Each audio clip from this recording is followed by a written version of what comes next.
Nah, ketika kita fokus pada buy, maka kita menunggu retracement dulu ya. Jadi ini harga bergerak naik, turun, terus naik kembali. Nah, ini kan supportnya resistennya itu di break gitu ya, di break dia punya candle yang kuat untuk bisa ngebreak si resisten yang ini. Maka yang kita lakukan adalah kita menunggu retracement, harga bergerak turun lagi untuk kita lakukan buy kembali seperti itu. Nah, kalau kita lihat secara teori, ini kan kayak gampang gitu ya. Pokoknya kita menunggu di area resisten become support, resisten become support, resisten resisten ini become support, kita tunggu untuk kita entry buy. Tapi pada kenyataannya grafik itu tidak seindah teori ini ya. Walaupun teori ini memang kita pakai sebagai patokan, nah kenyataannya tuh kayak gini nih, zigzagnya. Ini chart XAU USD yang saya ambil.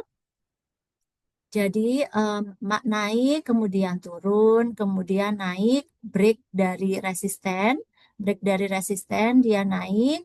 Nah, kalau misalnya berdasarkan gambar ini, kan ini resisten become support ya. Berarti ini resisten, harusnya dia ketika dia retrace, kalau sesuai dengan teori, dia kan retrace-nya di sini ya.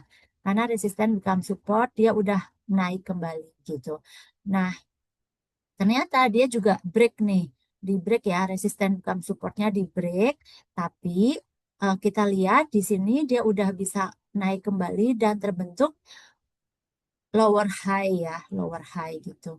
Nah, kita lihat lagi ya, ini dia break yang tadi apa resisten bukan support di break naik. Nah, kalau ini agak sesuai ya, ini naik. Kemudian kita nunggu retracement di garis ini dan ternyata kita bisa dapetin harga buy di sini. Kemudian ini naik kembali, kemudian dia turun. Nah, idealnya kan dia penurunannya sampai di sini aja ya, tapi dia break si resisten tadi sebelum dia bergerak naik kembali. Nah, inilah yang menjadi kesulitan ya para trader untuk menentukan posisi entry. Kemudian yang kedua, kebalikan dari uptrend itu ada downtrend ya. Harga bergerak turun secara konsisten, fokus pada sell atau short position. Ini juga sama ya, harganya turun, teorinya seperti ini, kenyataannya kita lihat dia turun ya. Nah, dia udah turun, terus kita kan nunggu retracement ya, retracement di area support ini. Nah, area support ini mungkin teman-teman menunggunya gitu ya, menunggunya di sini udah pasang buy limit. Misalnya di garis ini udah pasang buy limit. Kemudian pasanglah SL mungkin 3 poin gitu ya dari sini. Ternyata ini weeknya itu bisa sampai misal 5 poin. Dan teman-teman terkena SL padahal setelah itu turun dalam. Nah, seperti itu ya teman-teman. Jadi memang untuk support dan resisten ini kita harus kasih area gitu ya atau zona di mana tidak hanya satu titik tapi ada range-nya ya. Misalnya range-nya itu adalah dari ini week ini dari akhir body candle ini ke week ini di garis juga gitu ya. Nah, mungkin terlihat bahwa nanti memang si apa sih week-week ini bergerak di dalam area yang tadi kita garisin. Nah, kemudian kalau sideways adalah harga bergerak dalam kisaran tertentu tanpa arah yang jelas. Nah, ketika terjadi sideways seperti ini, kita fokus pada range trading di mana kita buy di support dan sell di resisten.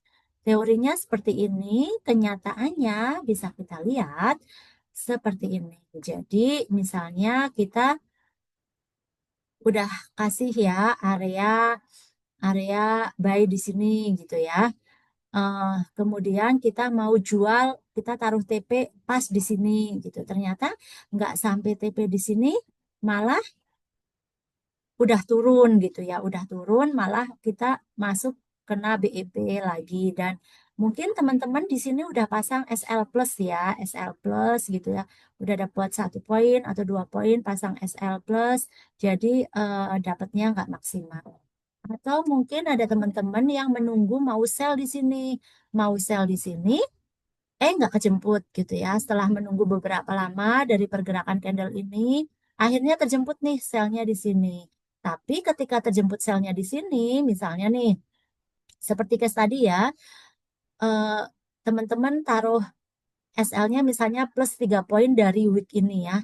Dan ternyata ini bergerak 6 poin gitu. Week-nya bergerak 6 poin. Terkenalah SL. Ternyata setelah itu turun dalam. Dan akhirnya kita malah kena cut loss seperti itu. Jadi memang di dalam market XAU USD ini memang sangat volatil, risikonya tinggi. Walaupun kalau kita lihat teori sepertinya bisa gitu ya, tapi kalau udah terjun ke chart itu psikologis kita yang bermain. Jadi memang kita harus selalu latihan ya. Latihan atau ningkatin jam terbang biar biar kita skillnya itu selalu diasah. Nah, ini kejadian yang hari ini juga ya. Karena kan dari pagi marketnya bergerak uptrend ya, uptrend seperti ini kan. Jadi em, sudah menunggu di area ini gitu ya. Di area ini dapat ternyata ini kan harapannya masih uptrend ya, masih ke sana gitu ya. Ternyata malah jebol jebol tren. Kemudian kita menunggu di area ini kan area support ya, eh, area support yang ini nih, gitu ya. Nah, area support yang ini kita nunggu di sini, malah kena SL kayak gitu ya. Jadi memang eh, apa yang harus kita lakukan sebagai seorang trader gitu ya? Ya, kita sesuai dengan trading plan aja, mau buy di mana, mau TP di mana, dan mau SL di mana. Kalau misalnya kita kena SL, ya berarti belum rezeki ya, atau malah kita rugi. Tapi kalau kena TP, ya alhamdulillah kita mencukupkan diri kalau rezeki kita sampai di situ. Nah, tadi setelah terkena SL, ini kan ternyata ada naik ya. Bahkan walaupun ini loss dalam, ternyata ini juga naiknya sampai di Fibonacci 0,5 dari hitungan kita ya. Jadi kita balikin lagi gitu ya, balikin lagi bahwa rezeki sudah ada yang ngatur, yang harus kita lakukan adalah usaha ya, usaha menganalisa gitu ya. Jadi kalau kita sudah analisa, ketika hasilnya loss, kita tidak akan apa ya sakit hati atau kecewa atau stres gitu ya, karena kita sudah tahu bahwa dalam trading itu ada return juga ada risiko dan risikonya sudah kita batasin ya. Misalnya tadi di sini SL ya, udah kena SL, misalnya SL di 33 3356 gitu ya. 3356 SL eh, ketika nggak kita batasin malah di sini 3352 kita kehilangan lagi 4 poin jika kita tidak membatasinya ya. Seperti itu walaupun setelah itu naik kembali. Demikian session market direction dan juga kita mengetahui ya bahwa tetap ada potensi pergerakan chart itu tidak presisi sama seperti dengan teori, tapi yang bisa kita uh, apa ya bisa kita lakukan adalah kita sesuai dengan trading plan kita sebelum kita entry ke market sudah dianalisa terlebih dahulu, sehingga setelahnya itu ya kita sudah bertawakal gitu ya.